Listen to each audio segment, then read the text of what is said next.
హి ఓం నమ శివాయ్. ఓం నమ శివాయ్. ఓం శ్రీ భద్రకాళీ సమేత వీరభద్రస్వామిని నమో నమః. మాతృ పితృభ్యో నమః.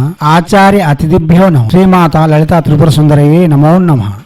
శివశక్తి స్వరూపులారా, ఇప్పుడు చతుషష్ఠి యోగినిలలో సప్తవింశ యోగిని అనగా 27వ నీల పతాక సిద్ధిల యోగిని యొక్క మంత్రం చెప్పుకుందాం. ఈమె పరిపూర్ణతను మరియు పుష్టికరమును సంతృప్తిని ఒసగే దేవత. ఈమె జననమును ఒసగే దేవత అనగా సంతానం లేని వారు ఈ మంత్ర జపం చేసి సంతానమును పొందవచ్చు. పాడి పంటల యందు మరియు ప్రకృతి యొక్క వికాసమునకు ఈ దేవత చాలా వరకు తోడ్పడుతుంది. ఈ దేవత యొక్క ఆరాధన చేసే వారికి పరిపూర్ణతను ప్రసాదిస్తుంది. ప్రతి విషయంలో సంతృప్తిని పరిపూర్ణతను ప్రసాదించే నీల పతాక సిద్ధిద అనగా నీలధ్వజ సిద్ధిద యోగిని యొక్క మంత్రం చెప్పుకుందాం. ముందు ప్రసంగంలోని వినండి. యథాశక్తి తొలి సంధ్య మరి సంధ్య కులదేవతారాధన ఇష్టదేవతారాధన పూర్తి చేసుకుని మూల మంత్రమును 108 చెప్పున జపం చేసి రాత్రి 9 గంటల నుండి 1 గంటలోగా ఈ మంత్రము జపించవలసి ఉంటుంది. ఈ మంత్రం కూడా 16 రోజుల్లోగా 1,00,000 జపం పూర్తి చేయాలి. ఈ దేవత ప్రసన్నత కోసం 12 లక్షలు జపం చేయవలసి ఉంటుంది. గురువు వద్ద నుండి యంత్రము విధులు దిగ్బంధన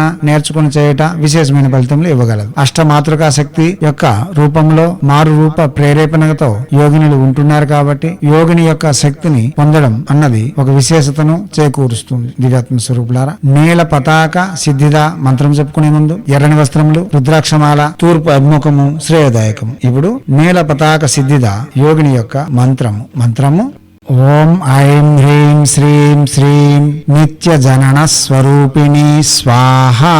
మంత్రం మరోసారి. ఓం ఐం హ్రీం శ్రీం శ్రీం నిత్య జనన స్వరూపిణి స్వాహ. మంత్రం మరోసారి. ఓం ఐం హ్రీం శ్రీం శ్రీం నిత్య జనన స్వరూపిణి స్వాహ.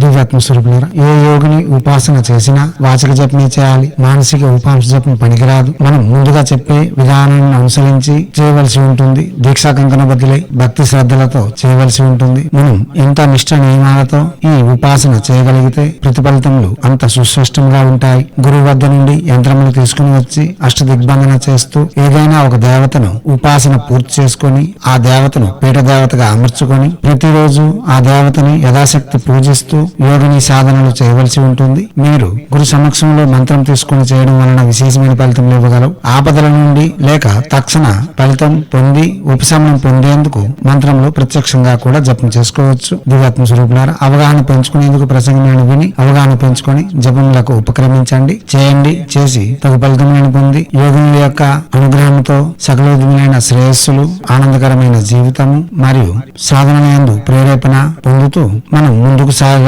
కాగా యోగిని విద్య అన్నది ప్రత్యేకించి ఉంటుంది. అది గురు సమక్షంలో స్త్రీలు చేయవలసిన విద్య.